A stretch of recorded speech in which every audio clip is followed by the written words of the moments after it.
Assalamualaikum warahmatullahi wabarakatuh. Pembahasan kali ini adalah pembelajaran menulis kalimat. Pembelajaran menulis kalimat ini terkait dengan pembelajaran menulis karangan atau menulis paragraf.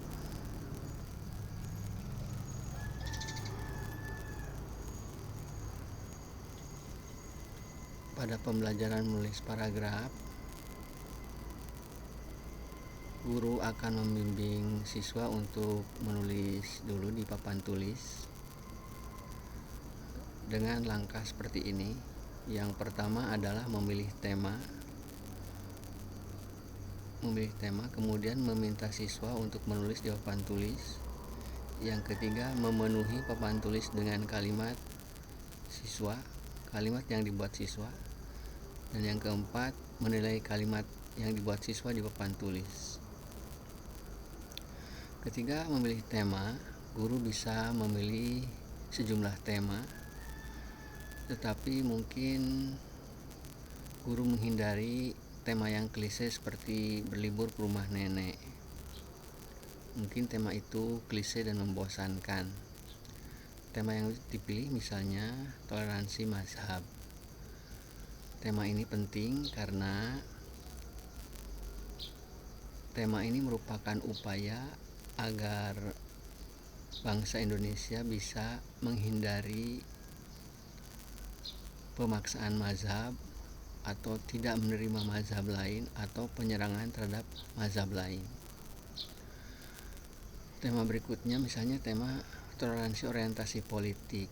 Misalnya tahun 2024 juga Refli Harun meramalkan bahwa akan terjadi dua kubu orientasi politik, dua capres lagi yang nanti akan muncul di tahun 2024 karena adanya presidensial threshold. Oleh karena itu, masyarakat Indonesia harus belajar untuk toleransi orientasi politik.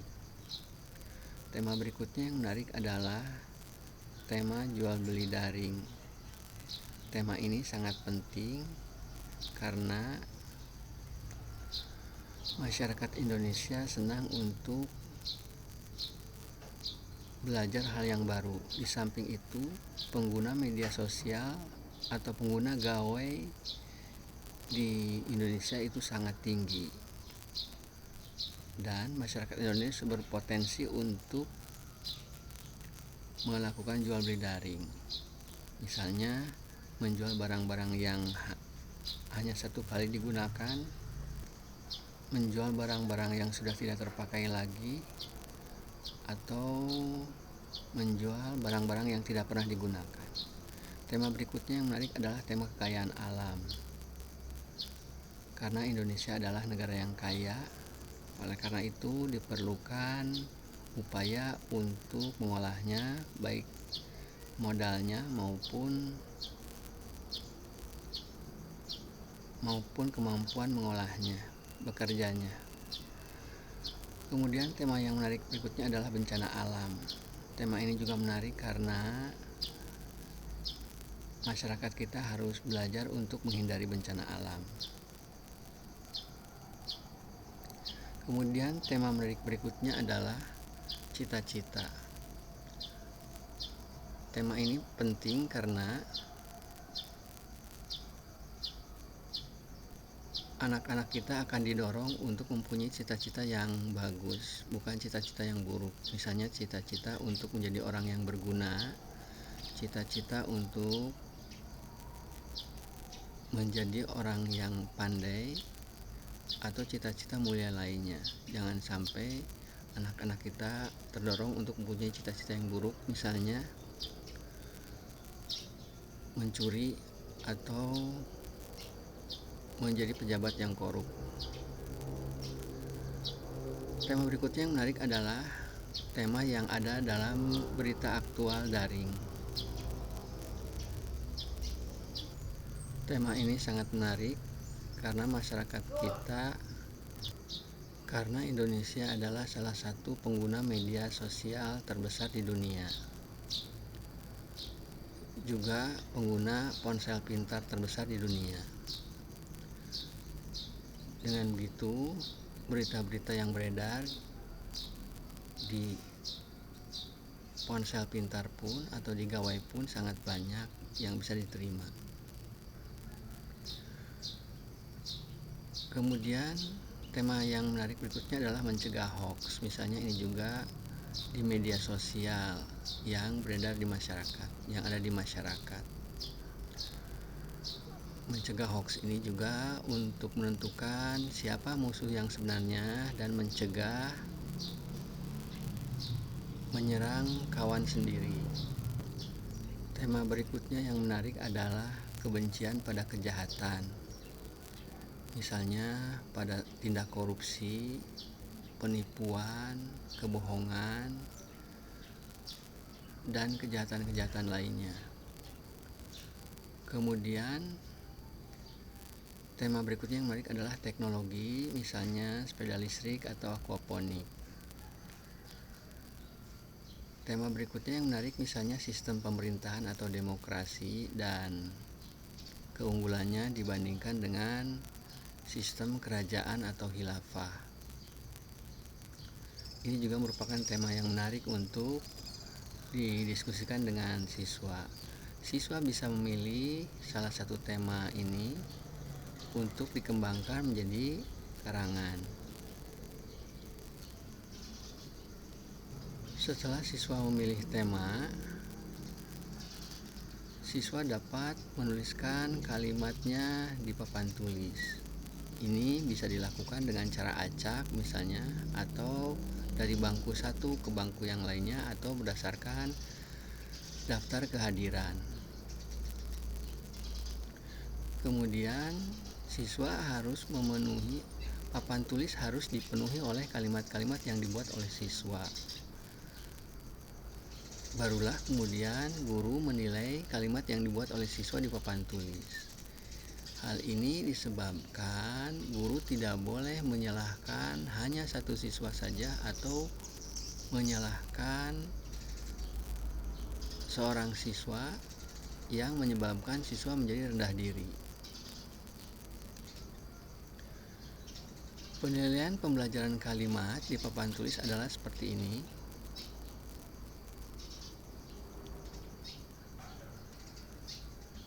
Yang pertama, kalimat dinilai dari huruf kapitalnya di awal kalimat. Huruf kapital harus muncul di awal kalimat. Ini sesuai dengan pedoman umum ejaan bahasa Indonesia yang bisa diakses secara daring, misalnya di alamat ini. Kemudian kalimat juga dinilai dari tanda titik di akhir kalimat. Ini sering sekali dilupakan oleh siswa-siswa atau pembelajar. Kemudian contoh penilaian berikutnya adalah kebakuan kosakata. Kosakata yang digunakan harus baku. Karena itu, guru harus merujuk pada kamus, misalnya Kamus Besar Bahasa Indonesia. Kamus itu bisa diambil dari laman kbbi.kemdikbud.go.id, atau bisa saja diunduh versi PDF-nya. Kemudian penilaian itu juga misalnya dinilai dari kelengkapan imbuhan, karena siswa acap kali melakukan kesalahan karena imbuhannya tidak lengkap, karena kosakatanya tidak baku, karena tidak ada tanda titik, karena tidak ada huruf kapital di awal kalimat. Kemudian kalimat siswa juga misalnya dinilai dari penggunaan kata depan dan imbuhan yang benar. Kata depan harus dipisah, sedangkan imbuhan harus disatukan. Kemudian jelas kalimat yang dibuat juga tidak boleh terlalu panjang. Biasanya kalimat yang dibuat siswa di papan tulis tidak akan terlalu panjang karena akan lama untuk menuliskan kalimat itu di papan tulis. Jadi siswa biasanya terlatih untuk membuat kalimat yang pendek di papan tulis. Tetapi ketika siswa menulis di kertasnya masing-masing, biasanya siswa menulis kalimat yang cenderung panjang. Misalnya panjang itu juga diantaranya dengan pengulangan konjungsi, kemudian lagi, lalu lagi, setelah itu lagi. Ini harus dihindari.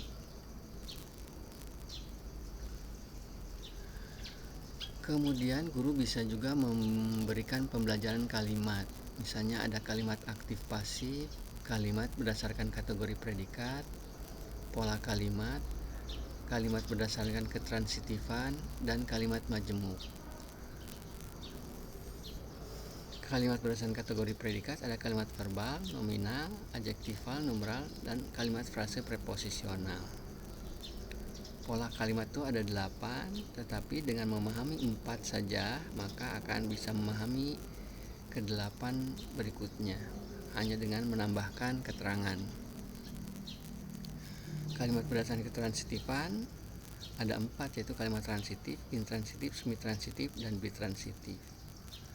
Kemudian pembelajaran kalimat majemuk dengan mengajarkan konjungsi. Ini bisa diperoleh dalam pembelajaran sintaksis. Ada pada video pembelajaran sintaksis. Ini adalah contoh pembelajaran kalimat aktif pasif. Kalimat aktif adalah kalimat yang subjeknya melakukan pekerjaan dan predikatnya berhubungan me atau ber. Siswa bisa membuat kalimat aktif di papan tulis dengan tema yang sudah dipilih. Siswa juga bisa membuat kalimat pasif dengan tema yang sudah dipilih. Kalimat pasif itu adalah kalimat yang subjeknya dikenai pekerjaan dan predikatnya berhubungan di atau ter.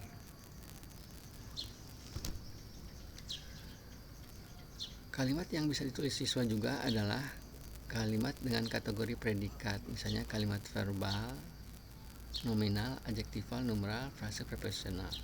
Contoh kalimat verbal diantaranya ayah membaca koran. Kalimat verbal ini bisa berupa kalimat aktif atau pasif. Contoh kalimat verbal adalah kalimat ayah membaca koran sebagai kalimat aktif dan tikus dimakan kucing sebagai kalimat pasif.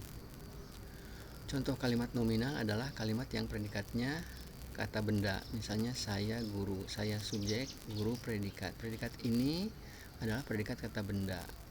Contoh lainnya adalah harimau binatang buas. Harimau subjek, binatang buas adalah predikat nominal, predikat kata benda. Contoh berikutnya adalah kalimat adjektifal, gunung itu tinggi. Contoh kalimatnya gunung itu tinggi. Gunung itu subjek, tinggi itu predikat. Tinggi adalah predikat. Tinggi adalah kalimat adjektifal atau kata sifat. Contoh kalimat adjektifalnya lainnya adalah dia malas. Adjektifal bisa disisipi kata sangat, sedang, kurang. Sangat malas atau kurang malas, sangat tinggi atau kurang tinggi atau lebih tinggi. Contoh kalimat numeral adalah IPK-nya 3,6. IPK-nya subjek, 3,6 predikat. Ini adalah bilangan atau numeral, predikat bilangan atau numeral. Contoh kalimat numeral berikutnya, SPP kami Rp500.000. SPP kami subjek, Rp500.000 predikat. Jadi ada 2 slot pada kalimat ini. SPP kami subjek, Rp500.000 predikat. Contoh kalimat frase preposisional adalah ayah ke Bandung. Ayah subjek, ke Bandung predikat frase preposisional. Ia subjek dari Bali, ia dari Bali. Ia subjek dari Bali adalah predikat frase preposisional. Uang itu pada saya. Uang itu subjek, pada saya predikat frase preposisional. Kemudian fungsi kalimat. Untuk definisi fungsi kalimat, subjek didefinisikan sebagai sesuatu yang diberitakan, sesuatu yang diceritakan, atau sesuatu yang diinformasikan. Sedangkan predikat adalah berita tentang subjek tadi. atau cerita tentang subjek tadi atau informasi tentang subjek tadi. Jadi ada dua slot, subjek dan predikat.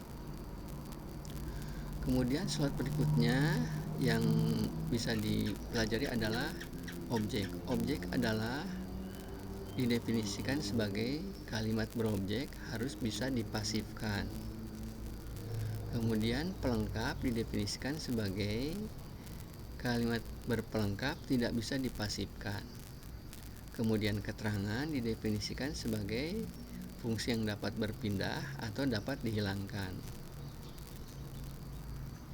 Ini adalah contoh-contoh kalimat dari pola dasarnya. Kalimat dengan pola dasar subjek, predikat. Contohnya, adik menangis. Adik subjek, menangis predikat. Dia berenang. Pintu itu kayu. Ia pergi. Kemudian kalimat dengan pola SPO, contohnya, ia membeli baju. Ia minum susu. Ia membawa buku. Kalimat dengan pola SPO ini adalah kalimat yang bisa dipasifkan. Ia membeli baju, baju dibeli olehnya.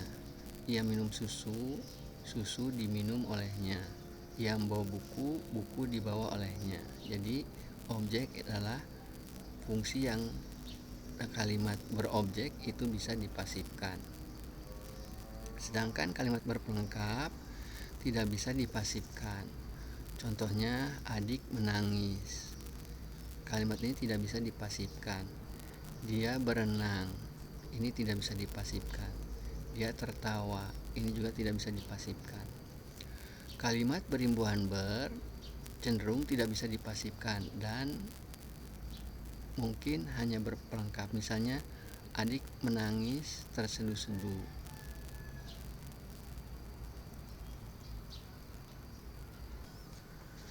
Contoh kalimat dengan pola SPPL adalah adik menangis terseduh-seduh. Ia tertawa terbahak-bahak. Kalimat ini tidak bisa dipasifkan.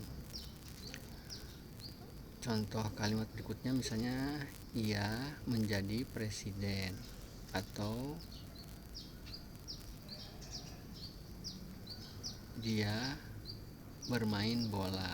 Bola di sana bukan objek melainkan pelengkap. Dia bermain bola. Kalimat berimbuhan ber cenderung tidak berobjek. Misalnya dia bermain bola, dia bermain bola, dia bermain bola. Ini kalimat yang predikatnya berimbuhan ber dan berimbuhan ber itu cenderung berpelengkap. Pola berikutnya adalah SPOPL. Contohnya, ibu membuatkan kami sarapan. Ibu subjek membuatkan predikat, kami objek, sarapan pelengkap. Jika dipasifkan, maka kami di sini akan menjadi subjek. Kami dibuatkan oleh ibu sarapan. Atau kalimat berikutnya, ia memberi kami uang.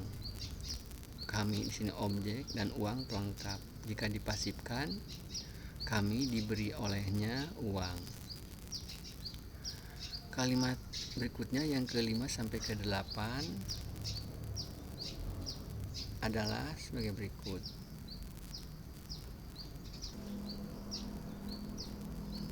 Kalimat dengan pola nomor 5 sampai nomor 8 atau 4 pola berikutnya adalah pola yang di atas dengan menambahkan keterangan SP, SPK, SPO, SPOK, SPPL, SPPLK, SPOPL, SPOPLK. Maka contohnya bisa diambil, misalnya dia pergi ke sekolah, tinggal ditambah keterangan.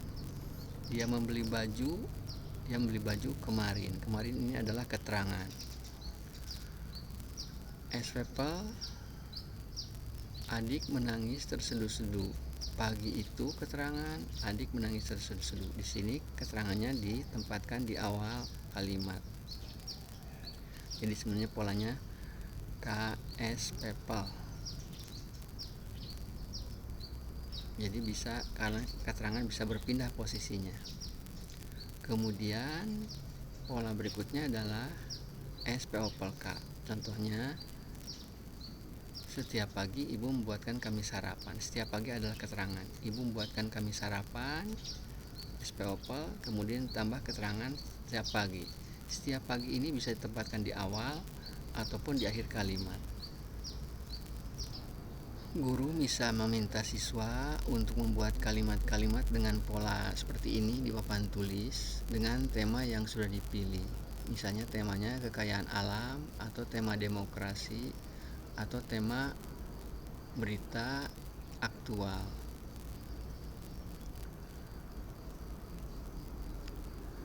Kemudian guru juga bisa meminta siswa untuk membuat kalimat di papan tulis berupa 4 kalimat transitif. Salah satu misalnya seorang siswa membuat kalimat transitif.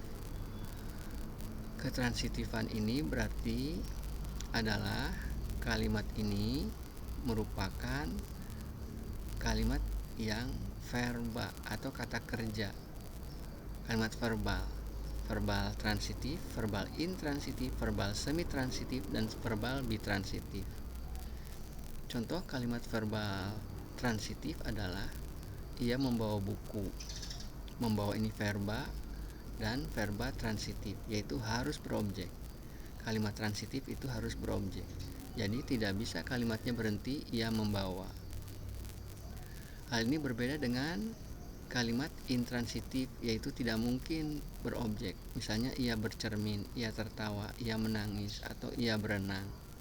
Kalimat ini tidak akan mempunyai objek. Tetapi kalimat semi-transitif itu bisa berobjek, bisa tidak. Misalnya kalimat ia sedang mencuci. Kalimat ini bisa mempunyai objek, misalnya objeknya piring atau baju. Ia sedang mencuci piring atau ia sedang mencuci baju. Demikian pula dengan kalimat ia makan atau ia minum. Kalimat ini bisa mempunyai objek, misalnya ia makan roti atau ia minum susu. Kalimat berikutnya yang bisa ditulis siswa, misalnya kalimat bitransitif, yaitu SPOPL. Misalnya ibu membuatkan saya sarapan, ia memberi saya hadiah.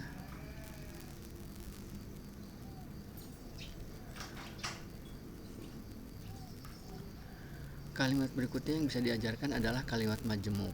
Kalimat majemuk ini bisa diajarkan dengan perantaran konjungsi. Misalnya ada contoh konjungsi penjumlahan, misalnya dan, serta, selain itu. Ada konjungsi pemilihan, misalnya atau. Ada konjungsi penjelasan, misalnya bahwa. Ada konjungsi penyebab, misalnya sebab atau karena. Ada konjungsi akibat, misalnya maka, jadi, karena itu. Ada konjungsi waktu, misalnya saat, sebelum, sesudah, ketika, lalu, atau kemudian.